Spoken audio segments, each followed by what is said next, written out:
Assalamualaikum warahmatullahi wabarakatuh. Selamat pagi Ibu dosen penguji dan teman-teman sekalian. Perkenalkan, nama saya Davik dengan NIM 202508100081 dari kelas TINFC 202501. Di sini hari ini saya akan mempresentasikan hasil perancangan basis data untuk sistem basis data identifikasi penyakit sapi perah berdasarkan gejala klinis dengan studi kasus di UPTD Puskeswan. Baik, saya langsung saja. Nah, di sini alasan utama saya mengangkat topik ini adalah yang pertama, pencatatan masih konvensional. Proses pendataan peternak, riwayat hewan, dan rekam medis di UPTD Puskeswan ini masih menggunakan belangko fisik atau kertas, sehingga rentan hilang, rusak, atau terselip. Lalu yang kedua, risiko subjektivitas diagnosis. Nah, identifikasi penyakit sapi perah seringkali bergantung pada ingatan atau subjektivitas petugas medis yang sedang berjaga, sehingga rentan terjadi inkonsistensi diagnosis berdasarkan gejala klinis. Lalu yang ketiga, inefisiensi pelaporan. Proses rekapitulasi data pemeriksaan untuk laporan bulanan kepada kepala UPTD memakan waktu lama dan berisiko terjadi redundansi atau ketidakakuratan data. Lanjut. Nah, di sini ada solusi dan tujuan. Nah, oleh karena itu, yang pertama, digitalisasi rekam medis, membangun arsitektur basis data relasional untuk mendigitalkan seluruh arsip data peternak, hewan, dan transaksi pelayanan kesehatan.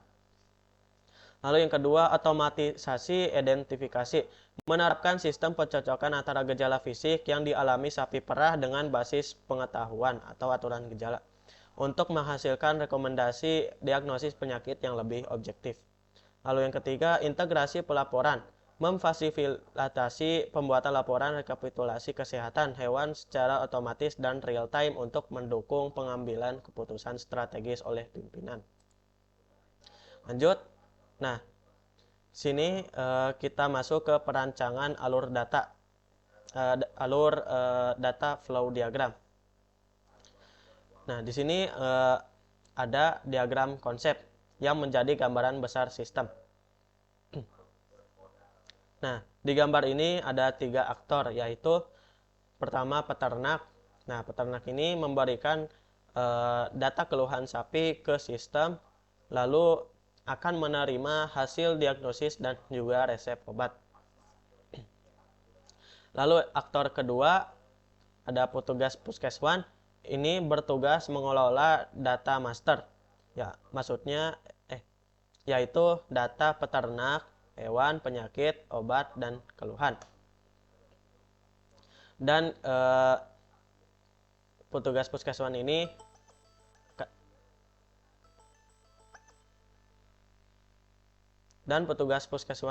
akan menginput hasil pemeriksaan.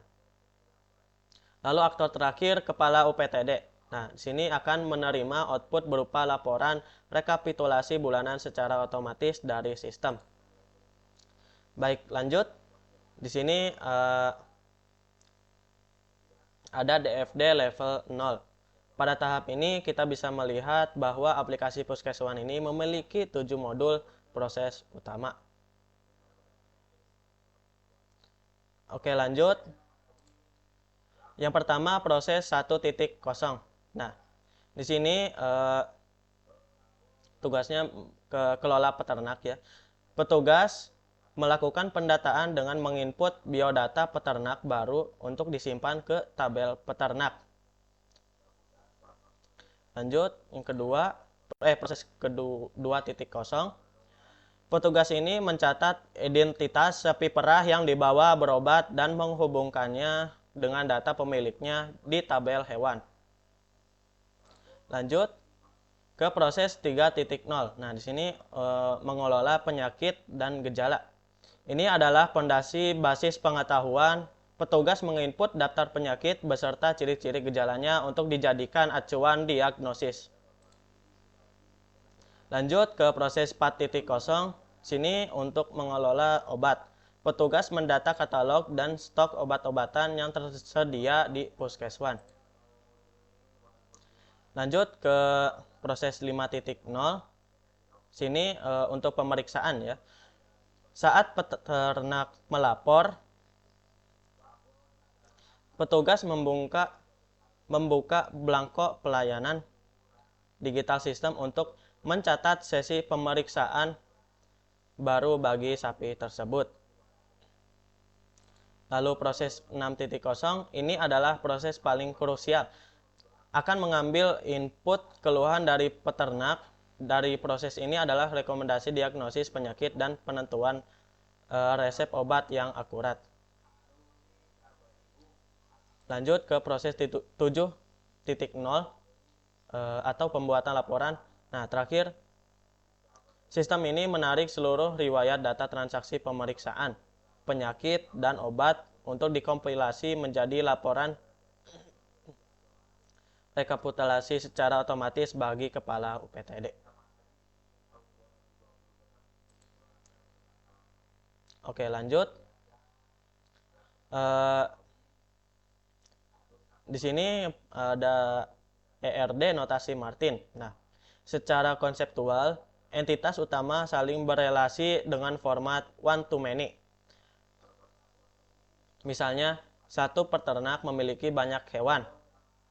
Namun, di sistem ini juga terdapat relasi many to many, yaitu satu penyakit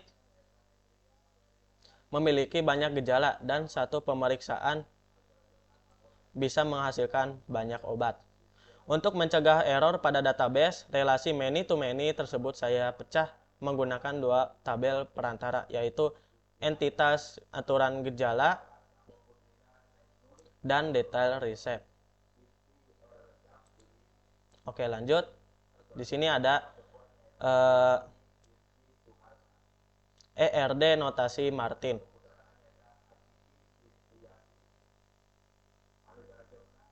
Ini sama saja dengan ERD notasi Petersen, hanya beda bentuk visual gambaran saja. Oke, lanjut. Nah, di sini ada tabel relasi. Nah,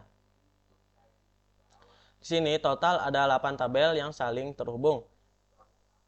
Bisa dapat kita lihat bahwa entitas perantara tadi sukses menarik foreign key atau kunci tamu dari tabel induknya. Contohnya, tabel detail resep menghubungkan ID pemeriksaan dan ID obat. Arah panahnya menunjuk dari tabel anak ke tabel induk, memastikan bahwa setiap data transaksi terikat kuat dengan data masternya. Lanjut. Nah, di sini ada normalisasi yaitu tahapan normalisasi bentuk tidak normal atau UNF. Nah, dari bentuk UNF ini yang datanya masih bertumpuk dan dipisah koma, saya urai menjadi satu NF agar setiap sel hanya berisi satu nilai tunggal. Kemudian di tahap 2 NF, saya memisahkan data master peternak dan hewan dari tabel transaksi agar tidak terjadi redundansi atau pengetikan ulang. Lalu di tahap ketiga NF, saya menghilangkan ketergantungan transitif dengan pembuang detail rincian obat ke tabel perantara. Hasilnya persis seperti 8 tabel relasi yang ada di yang ada di ERD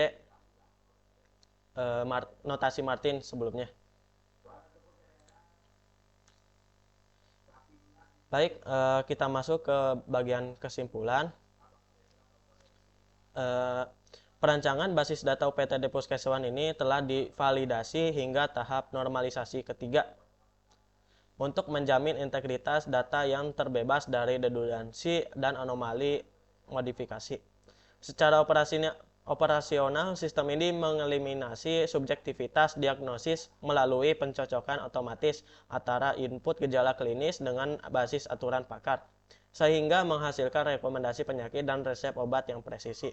Selain itu, integrasi relasional antar tabel memungkinkan kompilasi riwayat medis secara otomatis dan real time, menggantikan proses rekapitulasi belangko manual yang tidak efisien demi mendukung percepatan pengambilan keputusan strategis oleh kepala UPTD.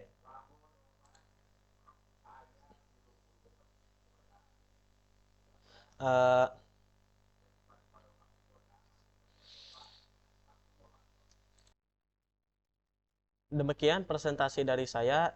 Terima kasih banyak dan mohon maaf jika banyak kesalahan. Saya tutup. Wassalamualaikum warahmatullahi wabarakatuh.